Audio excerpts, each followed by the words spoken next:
Hey there everybody, welcome back to Constricted and Addicted. I am Gary. Today we're going to talk about handling our animals. Right now I've got Olive here, and Olive is hungry. She's in a feed response like crazy. But what I want to do is get rid of that food response and be able to get her out. Now, if I don't believe that I can do it, we're not going to try. But we're going to see what happens. She's fired up. So tune in and watch.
Alright, so she's already struck at the cage a couple times as I've walked by, and interestingly enough, the power is out.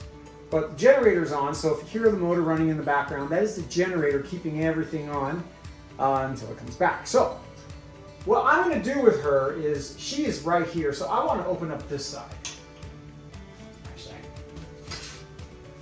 And I'm just going to let her kind of come out. Hey girly girl. Hi there. Hi. Now I will most likely just rub her head and she's good.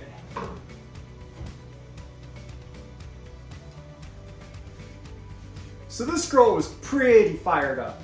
She was striking at the glass when I was walking by. This was made by one of my grandkids, and I'm not taking it down, so it's gonna be right there. But anyways, every time I would walk by the glass, Olive was striking at me. And I really thought for sure that I was gonna get that moment of where she comes flying out with her mouth wide open, and that can be a very jaunty experience for a lot of inexperienced retic keepers. As a matter of fact, what that can do is really lead somebody to say, hey, I don't want to mess with that animal anymore. But as you can see, she's just hungry. And once I got in there and let her know that it wasn't food time, and I used my hook, and what I do is I rub my animals either gently on the head. Okay, that's just the light system being turned off. But anyways, I gently just rub them to let them know, hey, I'm not coming in with food. I am coming in to let you know that I want to hold you. And as you can see, she's just a wonderful animal. I love this girl. She's so good to handle. But that's one of the things that I want to walk through today is handling retics, whether it's getting rid of a food response, handling a baby retic, or maybe even handling a larger animal. Sometimes when we get baby retics, they're a little bit easier to handle, but they can still be a little bit defensive or nippy if they haven't been handled much by the breeder. Plus the fact that if you're getting your retic from somewhere far away, they've got the travel distance that they've done from the place they've left to the place that they've come. So they're in a new environment, they're scared, they don't know what's going on. We're big people, they're the lemons. And they can be a little bit frightened at somebody wanting to hold them. And you get this cute little baby retic, and I don't know about anybody else, but that's what I want to do. I want to hold it. And I encourage that. I don't tell people to let their animal acclimate for you know, a couple of days or a couple of weeks. I've heard that in the past, but for me, if I'm going to hold that animal, I want to get to know the animal, and I'm going to respect its space. If it's obviously telling me, hey, you know what, I don't want to be touched, I'm not going to grab it. But if it's not giving me any sort of defensive signs, or it's, you know, it's not showing me that it doesn't feel threatened, then I will go ahead and I will handle the animal for as long as I can. So what I'm going to do is I'm going to get out one of my newest baby retics, and she was probably the most frightened that I've gotten in a long time. And it's not to the owner's fault, it's just that sometimes the animals don't get handled when they come and they reside the rest of their life as pets. So I'm going to get her out. So here is Queen Aurora. I love this girl. She is from A&B Exotics, just an amazing animal. So when I got her out, all I did was I took the hook and I rub her, and then what I'll do is I'll go underneath her and just kind of lift her up a little bit. Once I lift her up, I scoop my hands underneath her and she's out with no problem. Now, when I first got her, you could see the nice long tongue flicks she has. She wasn't doing that. She had very short tongue flicks, and my understanding of the short tongue flicks is that means that they're scared and they don't want their tongue to be out and be seen by a predator. So it's just a way that they show that they're unsure.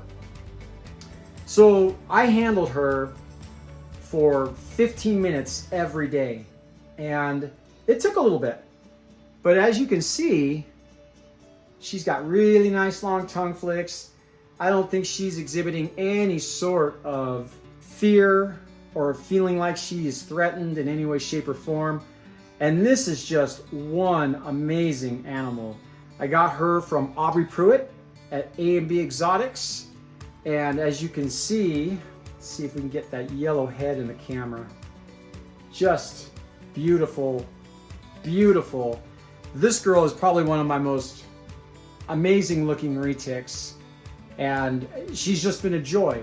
But what it's taken for me to get her used to me, and as well as any of my other retics, is first of all, not being sudden with my movements, being very methodical and calculated, meaning that I don't come up and just pop underneath her. I do it very softly so that she knows that I'm not trying to hurt her. And what I like to do is have her go through my hands. And what I typically would do, and I don't know if I could do it with her right now because she is just focused on me right now, is I like to divert their attention so that they're going through my hands. So basically they're going like this. And the more that you can get them to do that, the more it takes their attention off of you, it puts their attention on something else, and they become a little bit more comfortable in understanding that, hey, this big guy that's holding me right now, maybe he doesn't want to hurt me. Maybe he's okay with me.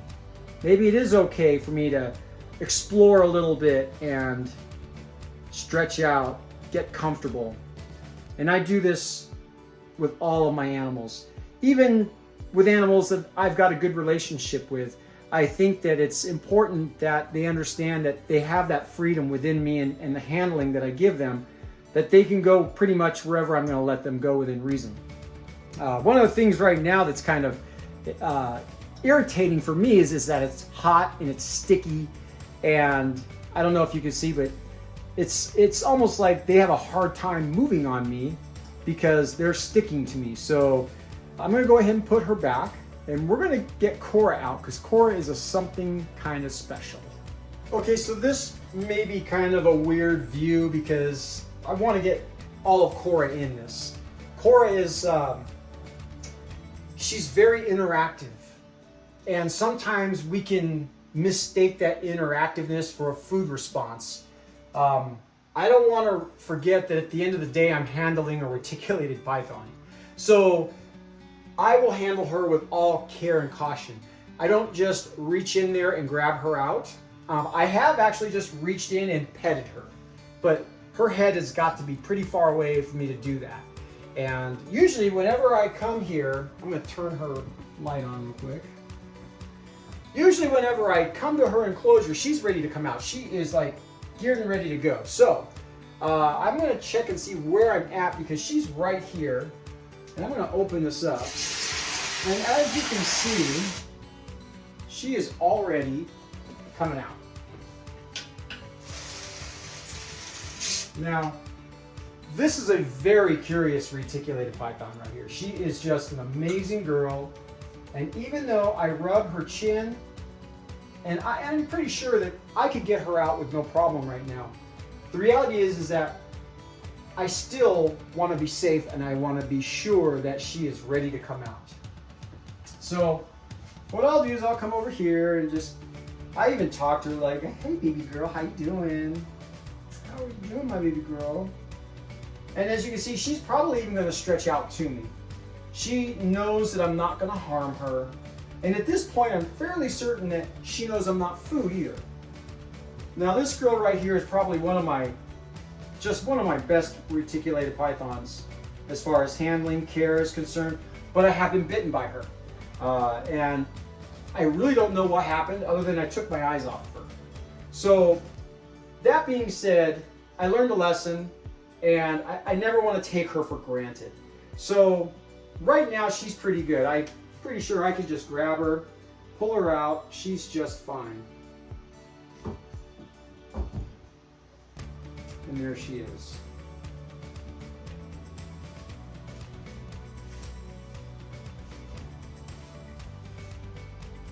And she pulls out a piece of cork bark with her.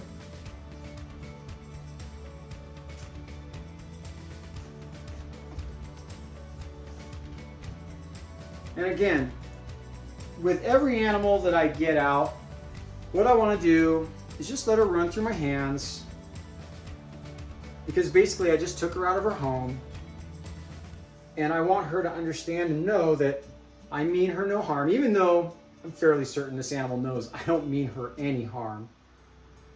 But I just want to interact with her. Again, I'm sticky, so it's kind of not a very comfortable handling situation, but at this point I know that she's fine. And this is basically what I do. And I do this with the animals that I'm very comfortable with. I do this with brand new animals, and I do this with even the larger animals. One of the things that I will never do is allow one of these animals to wrap around my throat. I always try to keep one hand down in front so that if she was to come around, especially like right now because I'm sticky. So if she's on my skin, she is sticking to everything. And she gets herself around my throat and it's not gonna feel very good. So I do what I can to make sure it's open at all times. And if it feels like she's gonna go around, it's just a safety measure on my part that I put a forearm up so that she can't wrap around, just like this. And it's especially important with the bigger snakes. I didn't realize that this girl is 8 feet long. I thought she was about 6 foot long, but she is now in this enclosure, and the first day I put her in there, she stretched all the way across, all the way from side to side, and she had room. So this girl is 8 feet long, believe it or not, but she's no bigger than really a corn snake if you look at her. She's not girthy at all. 50% Calatoa, Phantom Platinum, produced by Chris McVicker at New Shed Serpents. So you guys, that's what I got for this video. I appreciate the new subscribers. Thank you. If you guys are enjoying the retic rant, I certainly am enjoying giving that to you guys.